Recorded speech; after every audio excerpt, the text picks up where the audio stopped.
है, एयर का सर्कुलेशन है वो बना रहता है। दूसरा है एफटीयू, जिसमें फैन ट्रे यूनिट होता है। तो उसमें जो फैन रहते हैं, फैन को भी ऑब्जर्व करना चाहिए कि वो फैन प्रॉपर चल रहा है कि नहीं चल रहा है, उसमें डस्टिंग तो नहीं है। उसको हम हॉट स्वेपेबल डिवाइस एफटीयू होता है, इसको आप निकाल के और आप वहाँ क्लीन कर सकते हैं और फिर से लगा सकते हैं विदाउट इंटरप्शन ऑफ सर्किट्स। तो हमें ये हर महीने एटलीस्ट इनको इंजेक्ट करके मॉड्यूल को उसको क्लीन करना चाहिए और फिर लगाना, जिससे एयर सर्कुलेशन बना रहता है। एयर सर्कुलेशन बना रहेगा, टेम्परेचर मेंटेन रहेगा, और टेम्परेचर मेंटेन रहेगा, डस्ट नहीं रहेगा, तो हमारा इक्विपमेंट तो अच्छे से चलेगा ही। टेम्परेचर वगैरह वही चीज़ें हैं। टेम्परेचर यदि पॉसिबिलिटीज है, एसी वगैरह अवेलेबल है ठीक है, नहीं तो कई जगह एसी नहीं अवेलेबल रहते, तो हमारा ये एयर फिल्टर और फैन यदि सही रहता है तो हमारा टेम्परेचर मेंटेन रहता है।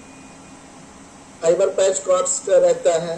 कभी कभी क्या होता है कि कोई पैच कॉर्ड बेंड हो जाते हैं या फिर उसमें कोई खिंचाव आ जाता है। 3 चीज़ों के हर महीने जो मेंटेनेंस शेड्यूल रहता है उसमें जाकर देखें फाइबर प्रॉपर है, उसमें कोई टेंशन तो नहीं है, शार्प पेंट तो नहीं है, ये सब चीज़ें ऑब्जर्व करना होता है। यदि ऐसा कुछ है तो उसको बेसअप करके उसको करें। फिर ऑप्टिकल पावर जो लेवल है वो भी हमें बहुत ज़रूरी रहता है कि इसका ऑब्जर्व करना। ये ऑप्टिकल पावर मेजरमेंट तो बहुत आसान होता है। जब भी मेंटेनेंस के लिए जाएं तो हम नॉब को फोन करके और वहाँ का रिसीवर पावर, ट्रांसमिट पावर भी चेक करवा सकते हैं कि क्या स्टेटस है। तो जो रिसीवर पावर होना चाहिए वो -8 to -28 dB के बीच में हमारा STM1 का सॉल्वर जो है -8 से -28 dBm के पावर के रेंज में होना चाहिए। यदि -28 से कम है तो भी हमारे सर्किट फेल या कि नजदीक है 28 के, ऐसा नहीं कि 28 है -28 तो हमारा -28 चले। हम उसमें थोड़ा सा मार्जिन रखें कि थोड़ा सा लॉस भी बढ़े तो हमारा सर्किट चल सके। तो इसके बीच में होना चाहिए, -8 से ज्यादा भी नहीं होना चाहिए, अदरवाइज रिसीवर ओवरलोड होके खराब होने के चांसेस ज्यादा रहते हैं। तो इस रेंज में रहता है टेस्ट। और कुछ क्या प्रैक्टिस रहती है कि हमारे पास कुछ स्पेयर मटेरियल्स रहते हैं। तो जो STM के स्पेयर कार्ड्स हैं उनका भी एक शेड्यूल में टेस्टिंग यदि करते रहें तो सही रहता है, नहीं तो पता चले रखा रखा ही खराब हो जाता है और वो जब जरूरत पड़े तब वो काम ही नहीं आए। तो जो स्पेयर मटेरियल है उनका भी कोई यदि स्पेयर मॉड्यूल है अपने पास तो वहाँ पे उसमें चेक करते रहना चाहिए time to time. Alarm analysis है तो STM में भी देखते हैं कि कई सारे अलार्म्स आते रहते हैं, या तो वर्किंग कर रहा है तो भी अलार्म आ रहे हैं, नहीं वर्क कर रहा तब तो अलार्म आता ही है। तो कुछ चीज़ें ऐसे होते हैं, कुछ पोर्ट्स ऐसे होते हैं कि जो यूज में नहीं हो रहा फिर भी हम उसको अप करके रखते हैं, तो वो कंटिन्यूअस अलार्म देते रहते हैं। तो हमें ये करना चाहिए कि यदि कोई पोर्ट यूज नहीं हो रहा है तो उसको एडमिनिस्ट्रेटिव डाउन करके रखें, जिससे कि हमारा अलार्म उसमें डिफ्लेक्ट नहीं होगा। और जो भी अलार्म आता है उसको हम कॉन्फ़िगर चेक करें और उससे रिलेटेड जो सावधानियां वो बरतें, जिसमें हार्डवेयर अलार्म्स रहते हैं, लिंक अलार्म्स रहते हैं, टेम्परेचर अलार्म ये कॉमन है, कुछ ना कुछ आते रहते हैं। तो उसका प्रॉपर सॉल्यूशन देखें और यदि अननेसेसरी वो अप है तो उसको डाउन करके रखें, क्योंकि हमारा अलार्म ना जनरेट हो। पावर सप्लाई भी हमारा जो स्टेबल पावर सप्लाई होना चाहिए। हालांकि इस पे रेंज अच्छा है, -40 to -60 वोल्ट तक आप STM को देंगे तो वर्किंग में रहेगा। फिर भी हमें -48 तो दे रहे हैं, स्टेबल रहना चाहिए।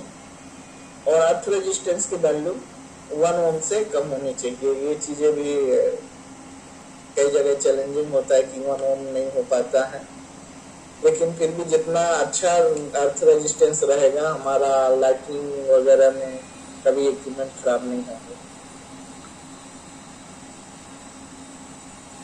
तो ये कुछ थे मेंटेनेंस के जो टॉपिक्स पॉइंट्स जो कि मेंटेनेंस करते समय हमें ध्यान देना चाहिए। फिर आता है ट्रबल शूटिंग। तो अभी कोई फेलियर आया, उसका ट्रबल शूटिंग कैसे करना है, कुछ फ्लो चार्ट के माध्यम से बना रखा था यहाँ पे। तो फ्लो चार्ट में जैसे ट्रबल शूट, कोई सर्विस इंटरप्ट हुई, उसका ट्रबल शूट करना है, तो सबसे पहले हम क्या देखते हैं कि इक्विपमेंट में देखते हैं कोई अलार्म तो नहीं आ रहा है क्योंकि हम विजुअल वहाँ लोकेशन में कहीं पे इनकी जो कनेक्टिविटी है वो रिमोट लोकेशन से रहती हैं सब चीजें, तो हमें हर चीज कहीं ना कहीं अलार्म पे उसमें ज्यादा डिपेंडेंट रहना पड़ता है। सबसे पहले वही देखते हैं अलार्म आ रहा है, यदि आ रहा है तो किस चीज का आ रहा है, उसको डिसअपियर करके देखें, कार्ड पलटी तो रिप्लेस करके देखें, और कई तरह के अलार्म रहते हैं। यदि नहीं है तो टेम्परेचर देखें, टेम्परेचर से अलार्म भी रहते हैं, वो देखें। वो यदि अलार्म है तो हम फैन वगैरह फिल्टर चेक कर सकते हैं कि उनके कारण तो नहीं आ रहा है, कि हीटर ब्लॉकेज कर रहा है, फैन वो कर रहा है, तो ये सब चीजें। और यदि अलार्म नहीं है तो फिर स्विचिंग, आपका जो सर्किट्स है वो सर्किट का स्विचिंग तो फेल नहीं है, स्विचिंग देख लेते हैं, स्विचिंग फेल है तो उसको ट्रबल शूट करते हैं। स्विचिंग फेल नहीं है तो हमें लाइन अलार्म देखना पड़ता है। लाइन अलार्म जैसे जो हमारे एग्रीगेट कार्ड में होते हैं एसटीएम के पोर्ट में, तो उसमें कोई फेलियर तो नहीं दिख रहा है, ऑप्टिकल फेलियर है तो हम फाइबर साइड या की पोर्ट में चेक करते हैं। यदि वो नहीं है तो हम सेल्फ लूप करके भी देख सकते हैं कि सेल्फ लूप में यदि वो अलार्म चला जा रहा है कि नहीं चीजें, तो ये सब चीजें करके देख सकते हैं। ये यदि ये करने से राइट हो जाता है ठीक है। अगला स्टेप है LOS जो है लोअर ऑर्डर पे हम देख सकते हैं, जैसे अपने इवेंट्स में है या कि पोर्ट में लॉस आ रहा है, तो उन चीजों को देख सकते हैं।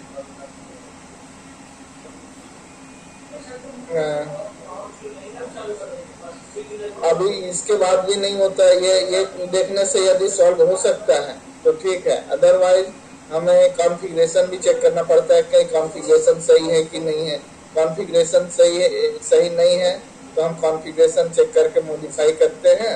यदि कॉन्फ़िगरेशन ओके है तो उसको लूप बैक करके हम टेस्ट कर सकते हैं। यदि कभी कभी ये होता है टेस्टिंग के दौरान हमारा लूप बैक भी रह जाता है, तो लूप बैक भी रिमूव करके देख सकते हैं। इस तरह से ये कुछ स्टेप्स हैं जिनको फॉलो करके हम ये सॉर्ट आउट कर सकते हैं। चाहिए तो जैसे STMs हैं, STM में कभी कभी क्या है, पूरे स्लॉट्स हैं हम यूज नहीं करते हैं, कुछ कार्ड्स एम्प्टी रहते हैं स्लॉट, तो हम एम्प्टी स्लॉट्स को प्रॉपर फिलर के द्वारा ही उसको पैक करना चाहिए, जिससे कि डस्ट अंदर ना जा सके और ओवर हीटिंग ना हो। ऐसा नहीं कि हम प्रॉपर फिलर यूज करके हम कोई प्लास्टिक का या कि कुछ और लकड़ी का या कि फिर लोहे का हम वहाँ प्रॉपर वो ना करके उसको फिल कर रहे हैं किसी तरह से, ऐसा नहीं करना चाहिए। प्रॉपर फिलर का ही यूज करना चाहिए। जो एयर फिल्टर्स है उसको प्रॉपर क्लीन करना चाहिए, ऐसा नहीं कि वो एयर फिल्टर डस्टी रहे, डस्टी एयर फिल्टर यूज नहीं करना चाहिए। कभी भी हम STM को रिमूव कर रहे हैं रैक से या इंस्टॉल कर रहे हैं तो हमें सबसे पहले पावर सप्लाई केबल डिस्कनेक्ट कर लेना चाहिए। पावर सप्लाई ऑफ करके पावर सप्लाई केबल डिस्कनेक्ट कर लेना चाहिए। ऐसा नहीं कि हम पावर सप्लाई लगे ही उसको इंस्टॉल कर रहे हैं या रिमूव कर रहे हैं, जिससे शॉर्ट सर्किट होने के चांसेस रहते हैं और इक्विपमेंट खराब होने के चांसेस हो जाते हैं। चेसिस को हमें क्लीन रखना चाहिए जिससे कि वो डस्ट फ्री रहे। और कभी भी चेसिस में जो स्लाइडर चेसिस है उसमें इंस्टॉल नहीं करना। स्लाइडर चेसिस भी आते हैं उसमें जैसे सर्वर्स वगैरह इंस्टॉल होते हैं, ऐसे उसमें नहीं यूज ना करना चाहिए। डायरेक्ट रैक में हम उसको लगाते हैं। जब भी हम कार्ड रिमूव करते हैं तो किसी भी पर्पज से, तो एटलीस्ट उसको 5 से 10 सेकेंड तक हमें दोबारा नहीं लगाना चाहिए या कि दूसरे जगह पे नहीं रखना चाहिए, क्योंकि उसमें जो कैपेसिटर्स होते हैं वो चार्ज कंडीशन में होते हैं, तो वो डिस्चार्ज हो जाए, इस चीज़ का भी ध्यान रखना चाहिए। और कभी भी जैसे हीट सिंक है उसके जो पिंस है उनमें हाथ भी नहीं लगाना चाहिए, वो हीट रहते हैं। अब ये तो मैं बता रहा था कि STM4